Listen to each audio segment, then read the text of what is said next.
నమస్కారం అండి సురేష్ బాబు గారు. కీర్తి గారు నమస్కారం అండి. సో జూలై 1 నుంచి 31 వరకు ధనస్సు రాశి వారికి ఎలా ఉంటుందో తెలుసుకుందామండి. సో ధనుసు రాశి కనుక చూసుకుంటే మనము ఉగాది రాశి ఫలాలు మన ఇద్దరం కలిసి చేసిన కాంబినేషన్లో ధనుసు రాశి వాళ్ళు ఒకసారి ఆ వీడియో చూడాలి. ఎవరైనా కనుక మిస్ అయ్యి ఉంటే అందులో చాలా పరిహారాలు చెప్పుకున్నాం. ఒకటి రీజన్ ఏంటంటే వీళ్ళకి అర్ధ అష్టమ శని నడుస్తుంది. అర్ధాష్టమ శని అంటే ఏంటి, ఏం పరిహారాలు చేయాలని అందులో డిస్కస్ చేశాం. కాబట్టి ఎవరైనా మిస్ అయ్యి ఉంటే అది చూస్తే అది అర్థం చేసుకొని పరిహారాలు చేసుకోవాలంటే అది 2.5 years దానికి ఎఫెక్ట్ ఉంటుంది. మనకి జులై మంత్ కనుక చూసుకుంటే ఈ ధనుసు రాశి వాళ్ళకి చెప్పుకుపోయే ముందు ఈ జులై మంత్ యొక్క విశిష్టత ఇందులో 4 ముఖ్యమైన రోజులు ఉన్నాయండి. ఎవరికైనా కనుక ఇప్పుడు మనం చేసుకోబోయే ప్రాబ్లమ్స్ కనుక ఫేస్ చేస్తుంటే ఎలాంటి రాశి అయినా ఎలాంటి నక్షత్రం అంటే ప్రాబ్లం బేస్డ్ సొల్యూషన్ లాగా మనం అనుకొని పరిహారాలు చేసుకోవచ్చు డైరెక్ట్ అనమాట.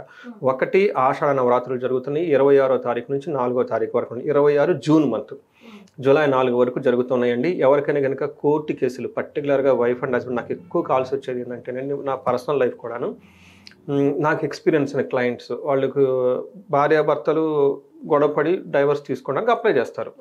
ఇప్పుడు ఇష్టం ఉండి కలిసి ఉండాలి, లేదంటే ఇమీడియట్లీ డైవర్స్ తీసుకోవాలి. ఇక్కడ ప్రాబ్లం ఏమవుతుందంటే వాళ్ళు ఇయర్స్ టుగెదర్ ప్రొలాంగ్ చేసుకుంటూ ఉంటారండి. అదేమంటే లైఫ్ ఉన్నదే చిన్నదండి, అందులో మళ్ళీ ఈ గొడవలు అవి పెట్టుకొని ఎవరికి లేకుండా ఎందుకంటే వీటన్నిటికంటే ముఖ్యంగా పేరెంట్స్ చాలా చాలా చాలా అల్లాడిపోతారండి. ఎందుకంటే ఏ పేరెంట్ కూడాను డైవర్స్ అవ్వాలి ఇంతకాలం ఉండాలి అని అనుకోరండి. ఎందుకంటే mother is a mother, father is a father, చక్కగా ఉండాలని కోరుకుంటారు. వీళ్ళు అనవసరమైన పట్టుదలతో పేరెంట్స్ చాలా బాధపడి ఫోన్లు చేసి ఏడుస్తూ ఉంటారండి. అలా ఈ డైవర్స్ కేసులు త్వరగా అయిపోవాలి, కలిసి ఉంటే వెళ్ళండి గుడ్, లేదనుకున్నప్పుడు ఇది విడిపోవాలని కనుక ఎవరైనా అనుకుంటే ఈ 9 రోజులు చాలా ముఖ్యమైనది. వారాహి అమ్మవారి యొక్క పూజలు చేసుకోవాలి. రెండోది రియల్ ఎస్టేట్ రిలేటెడ్ ప్రాబ్లమ్స్ ఎవరైనా కనుక ఫేస్ చేస్తుంటే వాళ్ళు. మూడోది శత్రు బాధ, విపరీతమైన శత్రు బాధలు ఉన్నాయి. ఇలాంటి అగ్రికల్చర్ రిలేటెడ్ ప్రోడక్ట్స్లో మాకు ప్రొడక్టివిటీ పంట దిగుబడి సరిగా లేదండి, ఇబ్బందులు పడుతున్నాను. వాళ్ళు ఈ ముగ్గురు కూడాను ఆషాఢ నవరాత్రులు మిస్ కాకుండా ఖచ్చితంగా చేసుకోవాలి. సింపుల్ అండ్ ఈజీగా కూడా చేసుకోవచ్చు. 8 తర్వాత అమ్మవారికి ధూపం వేసి పంచోపచార అట్లీస్ట్ షోడోపచారం కానీ పంచోపచార పూజ చేసి అమ్మవారికి అష్టోత్తర శతనామావళి దొరుకుతుందండి. చక్కగా ఆ నామాలు చదువుకొని భక్తిగా దండం పెట్టుకొని 9 రోజులు కనుక ఆధ్యాత్మికంగా ఉండి వీళ్ళు ఈ 9 రోజులు ఎవరి మీద అరవకూడదండి. పర్టికులర్గా స్త్రీల మీద అసలు అడగకూడదు. వీళ్ళకి ఏదైనా వచ్చినా కానీ అంటే వాక్ చాలా అవి వాడుకుని ఉంటే ఇంత వరకు నియమం చేసుకున్నా కానీ దాని యొక్క ఇంపాక్ట్ చాలా చాలా ఉంటుందండి. నేను పర్సనల్గా చేసుకున్నాను, నా తెలిసిన వాళ్ళు చాలా మంచి చేయించారండి, చాలా మంచి రిజల్ట్ ఇచ్చారండి. చేసుకోక ముందు ఇయర్తో కంపేర్ చేసి చేసుకున్న తర్వాత ఇయర్తో కంపేర్ చేస్తే చాలా చాలా చాలా వాళ్ళు బ్లిస్ఫుల్గా గడిపారండి. తర్వాత గురు పూర్ణిమ ఎవరికైతే కనుక పర్టికులర్ వృశ్చిక రాశి వాళ్ళకి జాతకంలో గురుదశ సరిగా లేనప్పుడు, తర్వాత గురుదశ నడుస్తున్న వీళ్ళందరూ కూడా గురు పూర్ణిమ రోజు గురుకి శుశ్రూష చేయటం చాలా చాలా ఇష్టపడతారు అనమాట. అంటే సేవ చేయాలి, చెప్పులు ఇవ్వటము, బట్టలు ఇవ్వటము, తర్వాత ఆయన దగ్గర స్పెండ్ చేయటం, శ్లోకాలు నేర్చుకోవటం, వాళ్ళకి చెప్పటం, వాళ్ళు చాలా హ్యాపీగా ఫీల్ అవుతారు అనమాట. అలాంటివి కనుక చేసుకుంటే గురువుకి సంబంధించిన దోషాలన్నీ పోతాయి. దీనివల్ల ఏమవుతుందంటే సంతానం కలుగుతుంది, ధనం ప్రాప్తి కలుగుతుంది, జ్ఞానం వస్తుంది, పిల్లలకి చదువు ఎడ్యుకేషన్ వస్తుందండి. సో గురువుల దగ్గర పాదాభివందనం చేస్తే వాళ్ళలో మనకి చక్రాలు ఉంటాయండి, సప్త చక్రాలని యాక్టివేట్ అయిపోతాయండి. తర్వాత నాగ పంచమి ఉందండి జూలై 29వ తారీఖున. ఎవరికైతే పిల్లలు పుట్టకుండా ఇబ్బంది పడుతున్నారో, మిస్క్యారేజ్ అవుతున్నారో, తర్వాత లేడీస్కి వచ్చేటప్పటికి కొన్ని ఏమని చెప్తారంటే గర్భ రిలేటెడ్కి సంబంధించిన కొన్ని ప్రాబ్లమ్స్ ఉంటాయండి. ఇవన్నీ పోతాయండి దోషాలన్నీ. సో దీంతో పాటు ముక్కోటి ఏకాదశి, చాలామంది ముక్కోటి ఏకాదశి ఎందుకు ఎలా సెలబ్రేట్ చేసుకోవాలని ఐడియా ఉండదండి. ఎవరికైతే సిరీస్ ఆఫ్ ప్రాబ్లమ్స్ ఇంట్లో ఎప్పుడు ఎవరికొకరు ప్రాబ్లం ఉంటుంది, మనీ ఎప్పుడూ ఉండదు, ఏదైనా పరిహారం చెప్పుకొని చేసుకోవాలన్న ఆలోచన ఉన్నా కానీ ఎలా చేసుకోవాలో ఐడియా లేదు, అవి చేసుకోవడానికి కూడా వీళ్ళకి అంటే ముందుకెళ్ళలేరు అనమాట. అలాంటి వాళ్ళు కనుక ఇంట్లో ఏకాదశి రుద్రాభిషేకంతో పాటు వేద ఆశీర్వాదం కనుక తీసుకుంటే ఆ ప్రాబ్లమ్స్ నుంచి బయటకు వచ్చేస్తారండి. సో ఇవి 4 చక్కగా జులై మంత్లో అందరూ చక్కగా ఈ ప్రాబ్లంగా పట్టి సొల్యూషన్ పరిహారంగా చేసుకుంటే చాలా బాగుంటుంది. ఈ వీడియో చూస్తున్న వాళ్ళు, వాళ్ళకి తెలిసిన వాళ్ళు కనుక ఎవరుకుంటే ఫార్వర్డ్ చేస్తే వాళ్ళ ఇబ్బంది నుంచి బయటపడితే ఆ పుణ్యం వాళ్ళకే వస్తుంది, మనం ఎంత సరిసేందుకు మనకి పుణ్యం వస్తుందండి. రైట్. సో ధనుసు రాశి వారి గురించి తెలుసుకుందాం. ధనుసు రాశి కనుక చూసుకుంటే మూల 1, 2, 3, 4 పాదాలు, పూర్వాషాఢ 1, 2, 3, 4 పాదాలు, ఉత్తరాషాఢ ఫస్ట్ పాదం.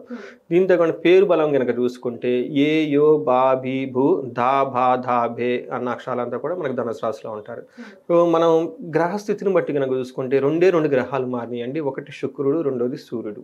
సూర్యుడికి 8th హౌస్లో ఉండటం వల్ల కొంచెం ఇబ్బంది కలిగిస్తూ ఉంటాడు. శుక్రుడు కూడా కొంచెం ఇబ్బంది కలిగించే విధంగా ఉన్నారు. ఒక రకంగా కనుక చూసుకుంటే ధనుసు రాశి వాళ్ళు జూలై మంత్లో చాలా కేర్ఫుల్గా, జూలై మంత్లో చాలామంది కేర్ఫుల్గా ఉండాలి. ఉన్న ప్లానెటరీ కాంబినేషన్ ఆ విధంగా ఉంది. బట్ ధనుసు రాశి వాళ్ళు చాలా జాగ్రత్తగా ఉండాలి. ఏ విషయాల్లో కొంచెం వీళ్ళకి ఛాలెంజెస్ రాబోతున్నాయి మనం చూద్దాం. మనకేం చెప్తారంటే సూక్ష్మ గోచారం, లఘు గోచారం ప్రకారం దేహానికి శరీరము, తర్వాత హెల్త్ కాంప్లికేషన్స్ రావటము, అనుకోని విధంగా ట్రబుల్స్ వచ్చేస్తాయి, విపత్తులు. అంటే అప్పటిదాకా బాగానే ఉంటుంది, సడన్గా వచ్చేస్తాయి అనమాట. అందుకని చెప్పేసి వీళ్ళకి ఆల్రెడీ మనం అర్ధాశ్రమ శని గురించి చెప్పుకున్నాం కాబట్టి వీళ్ళు కొంచెం జాగ్రత్తగా పేషెన్సీగా సిచ్యువేషన్ హ్యాండిల్ చేసుకోవాలి.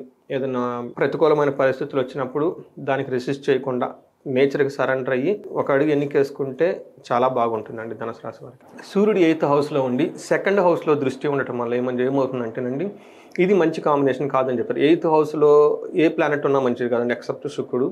అందుకని 8th హౌస్లో ఉండటం ఏమవుతుందంటే దుర్దోష శత్రు సంవాదో గమనాగమన వ్యధ దుఃఖ వార్తాశ్రుతం చైవ అష్టమస్తే యథా రవిహి అని మనకి మహర్షులు సంస్కృతంలో చెప్తారు.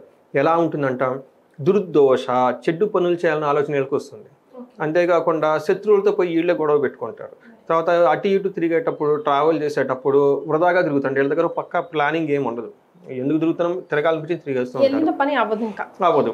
అందుకని వీళ్ళకు ప్రాపర్గా ఉండాలి కదండి. వ్యధ అంటే దానివల్ల ఉపయోగం ఏమి ఉండదు, బాధపడుతూ ఉంటారు. దుఃఖ వార్త శృతం చైవ, వీళ్ళకి దుఃఖం కలిగించే ఒక వార్త అంటారు. చాలా చాలా కేర్ఫుల్గా ఉండాలి. దీనితో పాటు 2nd హౌస్లో దృష్టి ఉండటంతో ధనాన్ని కోల్పోయే అవకాశం ఎక్కువగా ఉంటుంది. ధనం రిలేటెడ్ లేదంటే కుటుంబానికి సంబంధించిన భయపడుతూ ఉండే సిచ్యువేషన్ వస్తుంటుంది. కుజుడికి 9వ ఇంట్లో ఉండటం వల్ల 12వ ఇంట్లో 4వ ఇంట్లో చూడటం వల్ల కుజుడు యొక్క పొజిషన్ కూడా సరిగా లేదు. వీళ్ళకి శత్రువుల వల్ల బాధ, స్టమక్ పెయిన్, తర్వాత ఖర్చు విపరీతంగా ఉంటుంది. అంటే ఇంపల్సివ్ బయ్యం ఉంది కాబట్టి టకటక ఖర్చు పెట్టేస్తారు. ఎందుకు ఏంటని కూడా ఆలోచించారు అనమాట.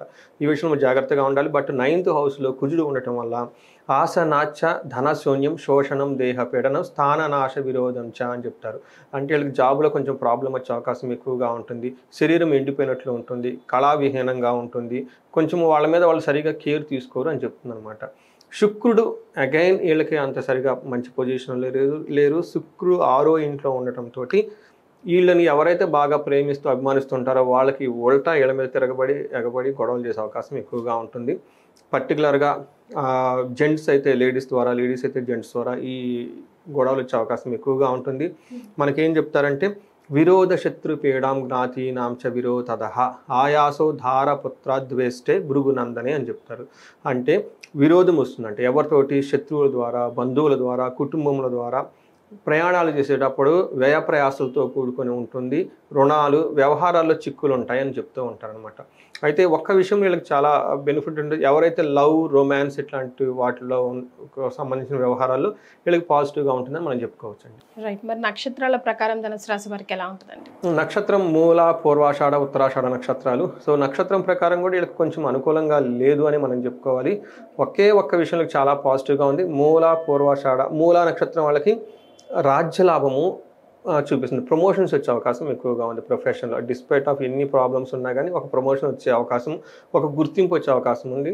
తర్వాత ఛాలెంజెస్ రోగము, అతి భయము, దరిద్రము చూపిస్తుంది. తర్వాత పూర్వాషాఢ నక్షత్రం వీళ్ళకి రాజ్యలాభం చూపిస్తుంది. రోగము, దరిద్రము, అతి భయము చూపిస్తుంది. అంటే ఫైనాన్షియల్ క్రైసిస్, ఏదో ఒక హెల్త్తో ఇబ్బంది పడే అవకాశం ఎక్కువగా ఉంటుంది. ఉత్తరాషాఢ నక్షత్రం వీళ్ళకి రాజ్యలాభం, ప్రమోషన్స్ వచ్చే అవకాశం ఎక్కువగా ఉంటుంది. వీళ్ళకి దరిద్రము, అతి భయము, రోగము చూపిస్తూ ఉన్నాయి. అంటే వీళ్ళకి ఒక రకంగా చెప్పాలంటే కొంచెం ఛాలెంజింగ్గా ఉంది ఈ మంత్ అని మనం చెప్పుకోవాలండి. అంతేకాకుండా మూలా నక్షత్రం పూర్వాషాఢ, ఉత్తరా నక్షత్రం సూర్యుడు వల్ల ఏమవుతుందంటే లత్తా ఉండటంతో గాయాలయ్యే అవకాశం ఎక్కువగా ఉంది. కేర్ఫుల్గా ఉండటం చాలా చాలా ఎంతైనా ముఖ్యమండి. కొంచెం జాగ్రత్తగా ఉండాలి ఈ మంత్ వీళ్ళంతా. మరి ఎలాంటి రెమెడీస్ పాటించాలంటున్నారు? వీళ్ళు మనం గమనించుకున్నాం అనుకోండి, ఫైనాన్షియల్ క్రైసిస్ చాలా బాగుంది. సూర్యుడికి ఆర్ఘ్యం ఇవ్వాలి, గాయత్రి మంత్రం జపించుకోవాలి. అంతేకాకుండా విష్ణు సహస్రనామాలు చదువుకుంటూ ఉంటే చాలా బాగుంటుంది. రాజ్య లాభం చూపిస్తుంది కాబట్టి ఎవరికైనా మిడ్ లెవెల్ మేనేజర్లు, లేదంటే ప్రమోషన్స్, ఎక్కడైనా స్ట్రక్ అయిన వాళ్ళు రాజశ్యామల హోమం చేయించుకున్నా, లేదంటే పొలిటికల్ ఫేవర్ కావాలనుకున్న వాళ్ళందరూ కూడా రాజశ్యామల విశేషంగా ఒక 3 days ఒక యాగంలాగా, యజ్ఞంలాగా కనుక చేయించుకుంటే చాలా బాగుంటుంది. వీళ్ళకి హెల్త్ కాంప్లికేషన్స్ కూడా చూపిస్తుందండి. అమృత మృత్యుంజయ పాశుపత అభిషేకం కానీ, ఆయుష సూక్తం కానీ చదువుకుంటే చాలా బాగుంటుంది. వీటన్నిటితో కూడా అంటే చాలా గ్రహాలు అనుకూలంగా లేదు కాబట్టి సుదర్శన హోమము, ఓకే, సుదర్శన యంత్రంతో పాటు హోమం కనుక చేయించుకుంటే నృసింహస్వామికి సంబంధించిన మూల మంత్రంతో చేస్తే చాలా చాలా పవర్ఫుల్గా ఉంటుంది. రీసెంట్గా మేము ఈ కాంబినేషన్ ఉన్న వాళ్ళకంతా ఇవే చేస్తూ ఉన్నామండి. మన అమెరికా వాళ్ళు చాలామంది వచ్చి చేయించుకుంటాం, ఆన్లైన్లో ఉండి చేయించుకుంటున్నారు. దగ్గరలో ఉన్నవాళ్ళు కాబట్టి చక్కగా డైరెక్ట్గా వచ్చేసి, లేదంటే వాళ్ళ ఇంట్లో చేయించుకుంటే చాలా మంచిది. రైట్. సో ధనుసు రాశి వారికి అంతగా ఈ నెల కలిసి రావట్లేదు, but no issues. Suresh Babu గారు రెమెడీస్ కూడా సూచించారు, అది పాటించండి, బయటపడే ప్రయత్నం చేయండి, కొంచెం లో ప్రొఫైల్ మెయింటైన్ చేస్తే సరిపోతుంది. కరెక్ట్ అండి. థ్యాంక్ యూ సో మచ్ అండి, ధన్యవాదాలు. థ్యాంక్ యూ అండి.